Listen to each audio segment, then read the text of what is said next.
झारखंड से। राधे राधे महाराज जी। राधे राधे महाराज जी। महाराज जी आपके चरणों में कोटि कोटि नमन। महाराज जी मेरा प्रश्न है कि पाप कौन करता है, शरीर या आत्मा? अगर शरीर तो इस देह का क्रम हम अगले जन्म में क्यों भोगते हैं? 3 शरीर है। स्थूल शरीर जागृत अवस्था में इसका भान होता है, स्वप्न अवस्था में सूक्ष्म शरीर का भान होता है और सुषुप्ति में कारण शरीर रहता है। और इन तीनों शरीरों को जो संचालन करता है वो आत्मा है, उसके प्रकाश से संचालित होते हैं।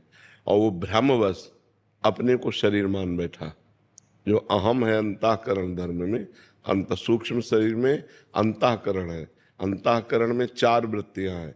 एक है निश्चय जो बुद्धि से होता है, एक है संकल्प विकल्प जो मन से होता है, एक है चिंतन जो चित्त से होता है, और एक है क्रिया को स्वीकार करना, मैंने ये किया, मैं ये करूँगा, उसे अहंकार कहते हैं। बस इसी अहंकार का जन्म मरण होता है। जो आत्म तत्व है वो इस अहंकार में तन्मय हो गया है, तो स्थूल शरीर छूट जाता है, सूक्ष्म शरीर, कारण शरीर और आत्मा उस अहंकार को लेकर के। तो अहंकार को पूरा का पूरा भोग भोगना पड़ता है। मैंने ये किया, मैं ये करूँगा। अगर उसने पाप कर्म किया तो पाप कर्म भोगना पड़ता है, पुण्य कर्म किया तो पुण्य कर्म भोगना पड़ता है। अब पाप कर्म किया तो सूक्ष्म शरीर, कारण शरीर और आत्म तत्व नरक पहुंचा जाकर उसको वहाँ यातना देह मिली। अब वहाँ वो नाना प्रकार की पीड़ाएं भोगता है, मरना तो है नहीं। अगर उसने पुण्य किया, बहुत पुण्य किया, तो देवलोक पहुंचता है, तो सूक्ष्म शरीर, कारण शरीर, आत्मा को देव शरीर प्राप्त होता है। और अगर पाप पुण्य फिर बराबर रहे तो फिर मनुष्य शरीर प्राप्त हो जाएगा। ऐसे बार बार जन्म मरण बार बार भोगना पड़ता है।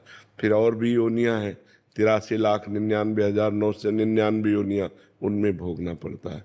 जब भजन के द्वारा हम अपने को मुक्त कर ले इन तीनों शरीरों से तो खत्म हो गया। न कारण शरीर, न सूक्ष्म शरीर, न स्थूल शरीर, मैं ये नहीं हूँ, ये ऐसे पता नहीं चलेगा, ये भजन से पता चलेगा। जब बुद्धि शुद्ध हो जाती है तब ये ज्ञान हो जाता है, मैं शरीर नहीं हूँ अंदर से, तो मोक्ष को प्राप्त हो जाता है।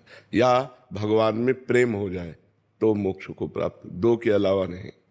या तो ब्रह्म बोध हो जाए, स्वरूप बोध, और या भगवान से प्रेम हो जाए तो जीव का निस्तार हो जाता है। अन्यथा ने बार बार कितने दुख भोगने पड़ रहे हैं। मनुष्य शरीर में कितनी समस्याएं हैं। अच्छा, हर चीज हम सुलभ कर रहे हैं, लेकिन मरना है, सब छूटना है। भारी समस्या तो ये है। मेहनत करके मकान तैयार कर रहे हैं, बैंक बैलेंस कर रहे हैं, पत्नी पुत्र परिवार सजा रहे हैं, और 1 मिनट में उजड़ गया। 1 मिनट में एक्सीडेंट हुआ, पूरा परिवार मर गया, या अपना शरीर छूट गया। क्या हाथ लगा? कुछ हाथ लगा नहीं। बड़ा धोखा है। इसलिए नाम जप कर ले, वही सार्थक है। जो भगवान का सुमिरन है वही साथ जाने वाला है, अन्यथा यहाँ सब कुछ छूट जाएगा, सब कुछ छूट जाएगा। बुद्धिमान वही है जो भजन कर ले, अध्यात्म में चल ले। अगर अध्यात्म में नहीं चला तो व्यर्थ जीवन चला जाता है। मानो खूब कमाई की, लेकिन सब कुछ यही रह गया ना। अब पीछे जन्म में आपका क्या क्या था, आपको कुछ पता है क्या? कोई हेल्प है क्या पीछे जन्म की? जो हमारे कर्म है उन्हीं को भोगना पड़ रहा है, दुख और भोगना पड़ रहा है, पीछे के जन्मों का कर्म भोगना पड़ रहा है। क्योंकि शरीर बदलता है, स्वरूप थोड़ी बदलता है। तो भोगना तो सूक्ष्म शरीर, कारण शरीर और आत्मा को होता है। समझ रहे ना? जो आत्मा देहाभिमानी बन चुका है उसी को भोगना पड़ता है। अहंकार विमूढ़ आत्मा कर्ता हमिति मन्यते, मैं करता हूं तो कर्ता को भोगना पड़ता है। इसलिए नाम जप करो, खूब नाम जप करो।